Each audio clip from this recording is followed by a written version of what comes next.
Welcome back to another video, guys. It is storming out. We had a pretty huge snowstorm last night. My lane was just plowed out here. Dad just swept in through, but a lot of snow, probably well over a foot, but real light powdery snow because it's quite cold here.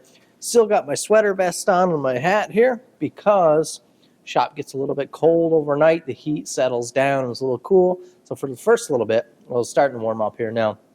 First little bit, it's a little cool. We're going to head in and grind some knife handles that I'm super excited about. Dad and I chose a really cool handle collaboration for actually a couple of different knives there. Really sweet collaboration, and I think you're going to really love it. Okay, here we are in the grinding room. I'm excited to find out what this new mic here sounds like. I have a brand new mic setup. My last shot was so small that with everything in there, everything was kind of soft and padded, and it was quiet, and the acoustics were decent and sounded good.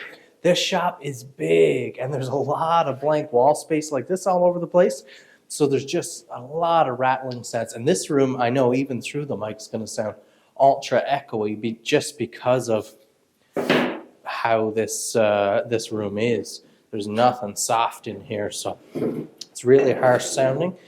But I knew I had to have a lapel mic set up because there's so much room now to get the camera back away from me and get these nice wide angle shots. Need something. Whoop. There we go.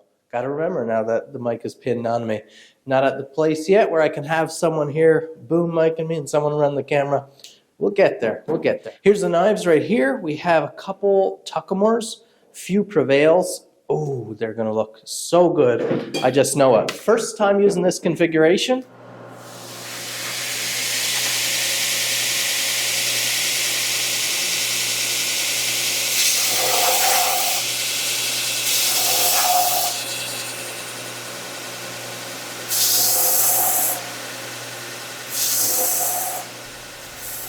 So my first step here is to get rid of all the bulk and get the knife down to the tang. We want that nice exposed tang, everything even, before we move on to the side profile. So notice how there's all kinds of extra bulk and everything is just square on the side profile. We'll handle that later.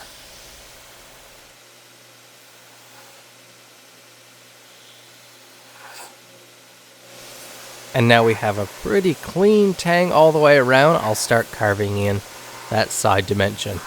You know, my knife handles are something that I take pride in. I've spent a lot of time out in the backcountry, out in the woods, and that's kind of how I started this channel that you're watching right now and how I built into this business.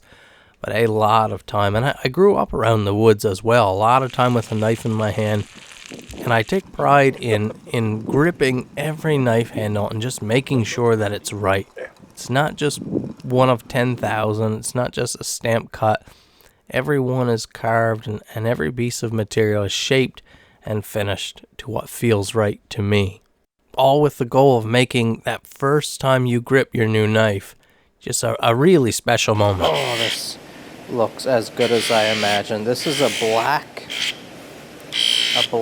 burlap micarta with a natural micarta liner and natural micarta pins. And I don't do micarta pins a lot.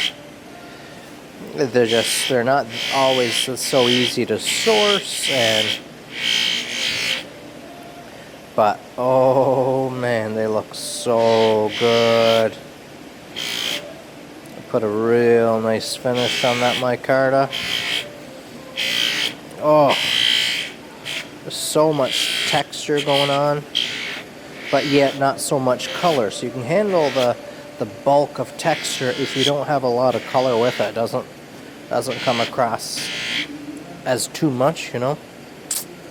So these are all cleaned up, and the last step now is to take them in for final edge treatment. Now I take them pretty much to final edge before the handle work is done. But lots of times when you're handling them so much during the handle process and you've got them on the bench hand sanding, you know, and they're knocking together there, even though they're taped up, sometimes they get nicked up or that type of thing. But before I'm taking them in for the last, every once in a while I do this, is I'll test through, because these would have been heat treated together. So I'll go ahead with a piece of wood and just really rough on them. Nothing, of course, to hurt the handle or the blade or anything like that, but just to prove that heat treat. So I'll grab a little bit of material, scrap material like this. And, you know, that's a hard cut. That's a lot of stress on a blade right there. I'm anchored in. That blade is the fulcrum point is right there in my hand. So all that stress is right there where that notch is. And I'm just taking huge chunks out of that material. A lot of stress. And I'll check my edge. Absolutely flawless. No rolling, no chipping, nothing. That beautiful O1 steel. Oh, I love it. But every one obviously doesn't need to be checked. But, oh.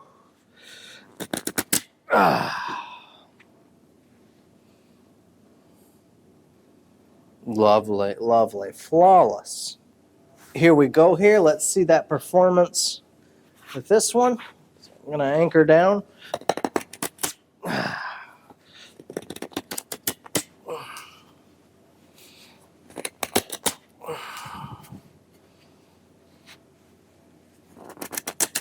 I got a knot that time.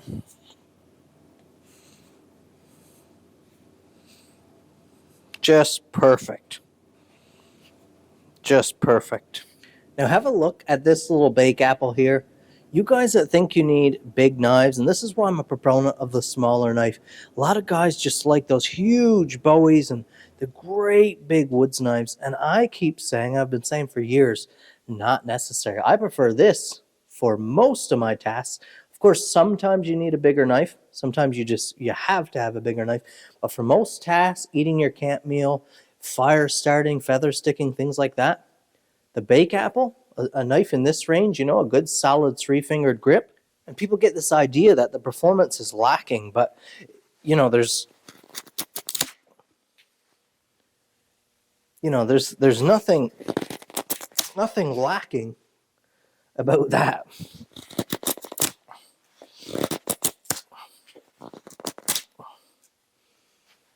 You know, you can really hack off some material. This is a serious knife, you know. You gotta get a little fire going. Let's see if I can get this on the first go. I have a little bit of birch bark here, 1/2-inch ferro rod, and I have my beautiful bake apple. This was the first run, number one of all.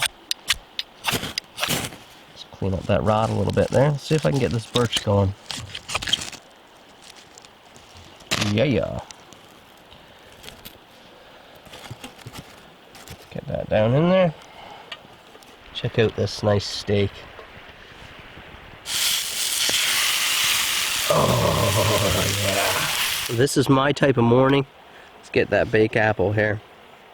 I'm just going to cut right down the middle and have a look inside. Yeah, so we've got a nice bit of pink. This is actually cooked really nice for me here now.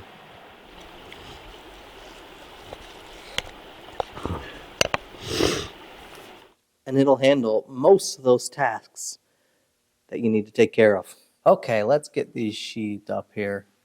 Have a look. This is the Tuckamore in orange Osage. Just a gorgeous wood. Very nice. Low amount of contrast in grain, but such a beautiful hardwood. Nice and dense.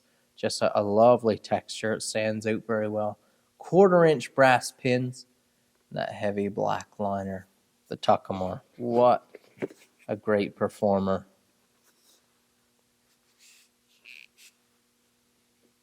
Beautiful. Look at that burnished edge leather. The sheaths will get final oiling, and then they'll be ready to go out to you. This is the last Tuckamore here on the bench.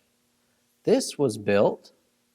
A client saw the video where I built one for the charity auction a couple of years ago, for the military police auction for blind children. I built one, and this is basically what I built. I believe this might be a slightly different color than micarta, but pretty much the same here. That red and white liner with the camel micarta. Beautiful sheath with the with the red stitching. Our beautiful prevails here now. And just look at that. Forge finish, saber grind, razor sharp. Look at that edge there. We have those natural phenolic pins, the natural liners, and then black tubes here. Just a really slick configuration. Going home in those leather sheaths. Look at the gloss on that leather. Isn't that a beautiful hide? I am a blessed man to be able to come out here and sit, take my time, and have my breakfast like this, I tell you. Good food, beautiful view, no real danger, nothing pressing. Just makes the constant everyday issues you're dealing with feel like they're so menial. We stress about so many little things, but really, how big a deal are they?